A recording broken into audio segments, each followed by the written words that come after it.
अस्सलाम वालेकुम everyone, welcome back again to my YouTube channel computer guide. उम्मीद करता हूँ आप लोग सब खैरियत से होंगे। आज की वीडियो में हम बात करने वाले कि हम एक्सेल के अंदर किस तरीके से टेबल की फॉर्मेटिंग कर सकते हैं, किस तरीके से बॉर्डर्स अप्लाई कर सकते हैं, किस तरीके से सेल को मर्ज कर सकते हैं, किस तरीके से उसके अंदर कलर्स अप्लाई कर सकते हैं और बहुत सारी चीज़ें पढ़ने वाले हैं। तो आइए लेक्चर को स्टार्ट करते हैं। ओके, एक्सेल की फर्स्ट क्लास में हमने एक्सेल के कंपोनेंट्स की बात की थी, जिसमें हमने बहुत सारी चीज़ें डिस्कस की थी। जिससे मेरी वो क्लास ना देखो, मैं ऊपर लिंक दे रहा हूँ, वो जाकर वो मेरी क्लास देख सकते हैं। आज की क्लास में सबसे पहले बात करने वाले कि हम एक्सेल के अंदर बॉर्डर्स को किस तरीके से अप्लाई कर सकते हैं। तो मैंने यहाँ पे एक डाटा बना के रखा हुआ है। अब मैं चाहता हूँ कि मैं यहाँ से लेके यहाँ तक जो है वो टेबल अप्लाई कर दूँ। अच्छा, याद रखिएगा कि यहाँ से लेके यहाँ तक अप्लाई करने का मतलब ये है कि मैं इस वाली रेंज के अंदर टेबल को अप्लाई करना चाहता हूँ। तो ये मेरी क्या कहलाएगी, सेल रेंज कहलाएगी। ठीक है, तो मैंने सिंपली माउस इसको यहाँ से लेके यहाँ तक सेलेक्ट किया हुआ है। अब आपको आना है होम टैब के अंदर ही, फॉन्ट के ग्रुप के अंदर। यहाँ पे देखिए एक टेबल का एक आइकन बना हुआ है, आपको सिंपली इसके ऊपर ड्रॉप डाउन क्लिक करना है। तो आप जैसे क्लिक करेंगे, अगर आपको ऑल बॉर्डर्स बनाने हैं तो आप सिंपली क्या करेंगे, ऑल बॉर्डर्स अप्लाई करने हैं तो आप सिंपली ऑल बॉर्डर्स पे क्या कर देंगे, क्लिक कर देंगे। तो जैसे ही मैं क्लिक करूंगा तो ये क्या करेगा कि ये देखें टेबल को आपको अप्लाई करके दे देगा। लेकिन इसने यहाँ से लेके यहाँ तक की रेंज को ही रेंज में ही टेबल को अप्लाई करके दिया है, क्योंकि आपने इसी रेंज को यहाँ पे भी इसको सेलेक्ट किया था। ठीक है, अगर आपको इसको हटाना हो तो आप सिंपली इसको एक तो कंट्रोल Z करके भी अंडू करके हटा सकते हैं, या एक और तरीका आपके पास है। अगर आप यहाँ पे फिर से अगर जाएं और अगर आप नो बॉर्डर्स कर दें, ये रहा ऑप्शन, तो आपको तब भी ये जो है वो अनअप्लाई करके दे देगा। ठीक है, अच्छा, जिस तरीके से हमने टेबल अप्लाई किया, इस तरीके से यहाँ पे आपको और भी बहुत सारे ऑप्शंस दिए हुए हैं। अगर आप यहाँ पे क्लिक करें तो देखें यहाँ पे बहुत सारे ऑप्शंस दिए हुए हैं। अगर आपको बॉटम बॉर्डर अप्लाई करना हो, टॉप बॉर्डर अप्लाई करना हो, लेफ्ट बॉर्डर अप्लाई करना हो, मान लीजिए मुझे थिक आउटसाइड बॉर्डर अप्लाई करना है, तो आप ये देखते हैं मैंने सेलेक्ट नहीं किया था, पहले मैं इसको सेलेक्ट कर लेता हूँ।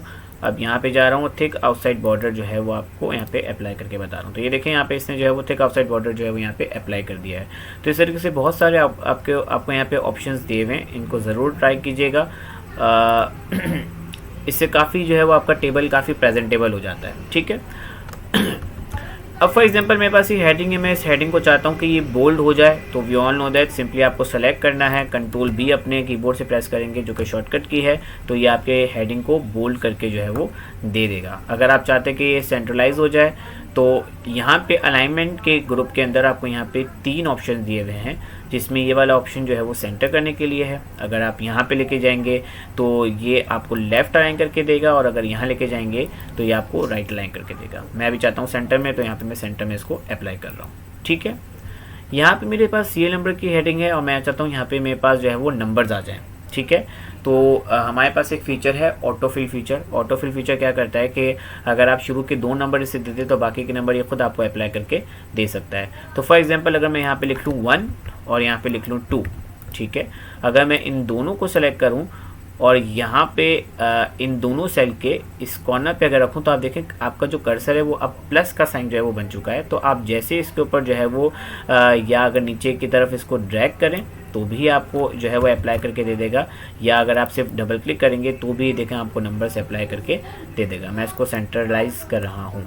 ठीक है, सवाल ये है कि क्या ये सिर्फ नंबर्स के लिए है? नहीं, नंबर्स के लिए नहीं है। लाइक फॉर एग्जांपल अगर मैं यहाँ पे लिखता हूँ मंडे, ट्यूसडे, और इन दोनों को सेलेक्ट करके अगर मैं यहाँ पे ड्रैग करूँ तो ये यहाँ पे आपको दे देगा। ये आपको इसी तरीके से जो है वो मंथ्स के लिए भी दे सकता है। एंड जैसे सेम फॉर अगर मेरे पास यहाँ पे कोई 2 नंबर लिखे हुए हों, लाइक मेरे पास लिखा हुआ है 12 और 14।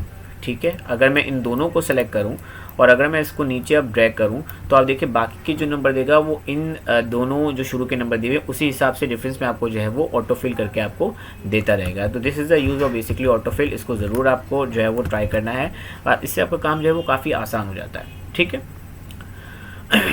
फॉर एग्जांपल अगर आप चाहते हैं कि जो आपने हेडिंग दी हुई है ये थोड़ी सी हाईलाइटेड हो जाए, जो इसमें जो है वो कलर आ जाए, तो इसके लिए आप आपके पास ये ऑप्शन ये है कि आप पहले तो इसको सेलेक्ट कर लें और फॉन्ट के ग्रुप के अंदर देखें यहाँ पे आपको एक फिल कलर दिया हुआ है।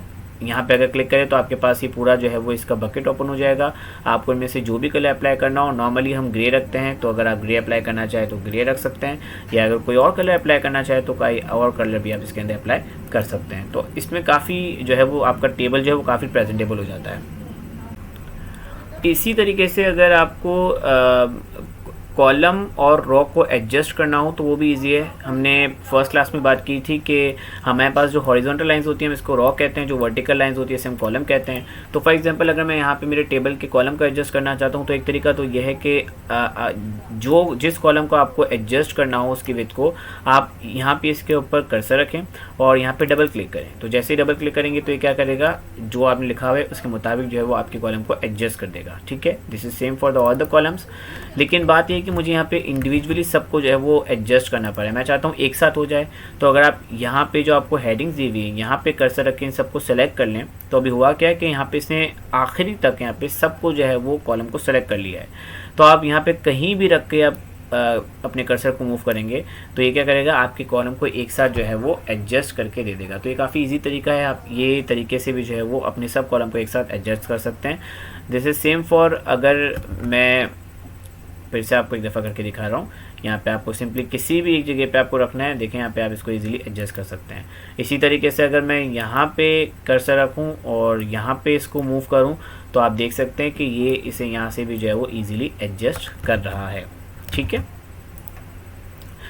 कॉलम की भी तो रॉ को एडजस्ट करने का एक तरीका एक और भी है कि फॉर एग्जांपल अगर मैं यहाँ पे इसको सेलेक्ट कर लूँ, ठीक है, और मैं चाहता हूँ कि कॉलम के एडजस्टमेंट हो जाए तो आपके होम टैब के अंदर ही यहाँ पे सेल के ग्रुप के अंदर फॉर्मेट के अंदर आपको ऑप्शन दिया हुआ है, कॉलम विड्थ के अंदर आएंगे, क्लिक करें तो अभी जो बाय डिफ़ॉल्ट इसकी जो कॉलम की विड्थ है वो है 12.57। मैं चाहता हूँ कि ये कम हो जाए। अगर मैं यहाँ पे 10 कर दूँ और इसको ओके कर दूँ तो ये क्या करेगा, इसको एडजस्ट कर देगा। And this is same for, अगर मुझे रॉ की हाइट को चेंज करना है तो मैं सिंपली सेलेक्टेड होना चाहिए, फिर से फॉर्मेट टैब में आएंगे और रॉ की हाइट को आप चेंज कर लें। अभी बाय डिफ़ॉल्ट 15 है, मैं चाहता हूँ कि इसकी जो है वो हाइट ज़्यादा हो जाए। तो अगर आप 18 पे क्लिक करें और लिखें और अगर ओके करेंगे तो ये क्या करेगा, इसकी हाइट को बढ़ा देगा। ठीक है, तो आप इस तरीके से काफ़ी तरीके से जो है वो कॉलम की विड्थ और रॉ की हाइट को चेंज कर सकते हैं। अच्छा, इसी तरीके से अगर आपको टेबल को फॉर्मेट करना हो तो वो किस तरीके से कर सकते हैं। अब टेबल फॉर्मेट का मतलब फॉर्मेटिंग नहीं है, कुछ और है। तो इसके लिए मैं सिंपली सबसे पहले तो यहाँ पे अमाउंट लिख रहा हूँ। तो अब मुझे क्वांटिटी और प्राइस से अमाउंट चाहिए। खैर आज की क्लास में हम फॉर्मूलाज की बात तो नहीं करने वाले, लेकिन मैं आपको बस समझाने के लिए बता रहा हूँ कि अगर मैं यहाँ पे इज इक्वल टू लिखूँ, याद रखिएगा एक्सेल के अंदर जो भी फॉर्मूला लगाते हैं वो हमेशा जो है वो इज इक्वल टू से ही स्टार्ट होगा, उसके बाद ही आपका फॉर्मूला जो है वो स्टार्ट होगा। ठीक है, अब मुझे क्वान्टिटी प्राइस से अमाउंट चाहिए तो इज इक्वल टू लिखना है। आपको सिंपली पहले इसको सेलेक्ट कर लें, या आप ये काम कर सकते हैं कि सेलेक्ट करें और फिर मल्टीप्लाई का साइन लगाए तो शिफ्ट और अगर 8 को एक साथ प्रेस करेंगे तो आपके पास मल्टीप्लाई का साइन आ जाएगा। फिर आपको इस सेल को सेलेक्ट करना है और एंटर करना है। तो ये क्या करेगा, आपको इसकी अमाउंट बता देगा कि इसकी टोटल अमाउंट अभी फ़िलहाल ये बन रही है। अब मैं ये चाहता हूँ कि ये अमाउंट सब में अप्लाई हो जाए। तो एक तरीका तो डेफिनेटली हम ये यूज़ करते हैं कि हम पहले इसको कंट्रोल सी करके कॉपी कर लेते हैं और फिर सब में क्या करते हैं, सेलेक्ट करके कंट्रोल वी करके पेस्ट कर देते हैं। ये तरीका भी बिल्कुल ठीक है। एक और तरीका है, अगर आप यहाँ पे अपना कर्सर रखें, जिस तरीके से हम ऑटोफिल के अंदर जो है वो सेल के कॉर्नर के ऊपर आके क्लिक कर रहे थे, तो आप ये चीज़ यहाँ पे भी अप्लाई कर सकते हैं। आप जैसे ही डबल क्लिक करेंगे तो ये फॉर्मूला आपको जो है वो सब में अप्लाई करके दे देगा। तो ये भी तरीका है, आप इस तरीके से ईजिली जो है वो फॉर्मूला को इसके अंदर अप्लाई कर सकते हैं। ठीक है, अच्छा, इसी तरीके से एक और इसमें चीज़ बहुत इंपॉर्टेंट है। लाइक फॉर एग्जांपल समटाइम ऐसा होता है कि हमारे पास जो है वो डाटा जो है वो चल रहा होता है। अब जैसे मैंने आपको अमाउंट के लिए बताया कि आप इस तरीके से कर सकते हैं। एक चीज़ इसके अंदर बहुत इंपॉर्टेंट है कि अब मेरे पास एक न्यू डाटा आया है, तो मुझे उसके लिए क्या करना पड़ेगा, यहाँ पे सेलेक्ट करना पड़ेगा। मुझे यहाँ पे फिर से जो है वो जाकर जो है वो ऑल बॉर्डर्स करना पड़ेगा। यहाँ पे फिर सेलेक्ट करके जो है वो क्लिक करना पड़ेगा। अगर मैं एक चीज़ इसके अंदर टेबल फॉर्मेट कर दूँ इसे, तो मुझे ये चीज़ बार बार करने की ज़रूरत नहीं पड़ेगी। ऑटोमेटिकली जो है वो आने वाले डाटा के अंदर जो है वो सब चीज़ें खुद ही अप्लाई कर देगा। तो आपको सिंपली इसके लिए क्या करना है कि या तो आप माउस से सबको सेलेक्ट कर लें, या कहीं भी आपको एक सेल के ऊपर क्लिक करके कंट्रोल ए कर दे। Control A we all know that क्या करता है, सिलेक्शन करता है एंटायर, और आपको सेलेक्ट करने के बाद कंट्रोल टी करना है। कंट्रोल टी मीन्स कि टेबल की फॉर्मेटिंग करेगा। तो आप क्या करेंगे, सिंपली कंट्रोल टी करेंगे। कंट्रोल टी करेंगे तो आपके पास एक विंडो ओपन होगा। तो अब यह आपको कह रहा है कि क्या आपको टेबल को फॉर्मेट करना है। माय टेबल हैज हेडर्स पे जो है वो आपका चेक मार्क लगा हुआ होना चाहिए। ये जो चीज़ें ये बता रहा है कि आपने इस वाली रेंज को सेलेक्ट किया हुआ है, तो ये उसका सेल एड्रेस है, ये ऐसे ऐसे रहेगा। आप सिंपली आप इसको क्या कर देंगे, ओके कर देंगे। तो आप जैसे इसको ओके करेंगे तो यहाँ पे जो है वो उसको टेबल को फॉर्मेट कर दीजिएगा, यहाँ पे बैंडेड क्रॉस में से अनचेक कर दीजिएगा और आपका जो है वो टेबल अब फॉर्मेट हो चुका है। अगर मैं यहाँ पे कुछ भी न्यू एंटर करूँ, लाइक फॉर एग्जांपल मैं जैसे 6 लिखूंगा और उसको एंटर करूंगा तो आप ये देख सकते हैं कि इसने कंप्लीट जो है वो खुद ही टेबल फॉर्मेट कर दिया है। अगर मैं यहाँ पे न्यू कोई भी चीज़ ऐड करूंगा, लाइक फॉर एग्जांपल यहाँ पे मैं लिख देता हूँ मॉनिटर, यहाँ पे मैं क्वांटिटी लिख देता हूँ 20, यहाँ पे मैं लिख देता हूँ 5000। मैं जैसे एंटर करूँगा तो सीधे से इसका जो अमाउंट है वो आपको इसने खुद ही निकाल के दे दी। तो ये आप काफ़ी इजी हो जाता है आपके पास जब आप टेबल को फॉर्मेट कर लेते हैं। ये टेबल को अप्लाई करना, फॉर्मूलाज अप्लाई करना, ये काम आपको बार बार नहीं करना पड़ता। अच्छा, इसके अंदर एक और चीज़ है, लास्ट चीज़, कि अगर फॉर एग्जांपल मैं यहाँ पे अपने इस वाले ड्रॉ को सेलेक्ट कर लूँ, अगर सेलेक्ट नहीं भी करूँ तब भी खैर काम हो जाएगा।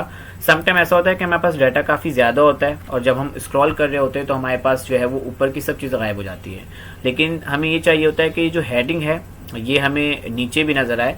तो अगर आप ड्रॉ को अगर फ्रीज़ कर दें तो आपके लिए काम काफ़ी ईजी हो जाएगा। तो आपको सिंपली क्या करना है, इसको सेलेक्ट कर लें, व्यू टैब में आए तो व्यू टैब में आपके पास एक ऑप्शन दिया हुआ है फ्रीज पेन का, इसमें आपको सिंपली क्लिक करना है और आपको जो है वो फ्रीज टॉप रो पे क्या करना है, क्लिक करना है। तो आप जैसे इसके ऊपर क्लिक करेंगे तो होगा ये कि अगर मैं स्क्रॉल करके नीचे भी आऊँ तो आप ये देखें कि आपके पास ये रॉ जो है वो फ्रीज हो चुकी है। तो आपके पास अगर डाटा नीचे भी चलता रहेगा तो ये रॉ आपके पास जो है वो आपको ऐसी की ऐसी नजर आएगी, क्योंकि मैंने अभी जो है वो इस रॉ को फ्रीज कर दिया है। तो इससे भी जो है वो काम काफ़ी ईजी हो जाता है। उम्मीद करता हूँ आपको आज का लेक्चर अच्छा लगा होगा। मेरे चैनल को लाइक कीजिएगा, सब्सक्राइब कीजिएगा और शेयर करना नहीं भूलिएगा। इंशाल्लाह हम नेक्स्ट लेक्चर में फिर से मिलेंगे, तब तक अपना ख्याल रखिएगा। टेक केयर, अल्लाह हाफिज़।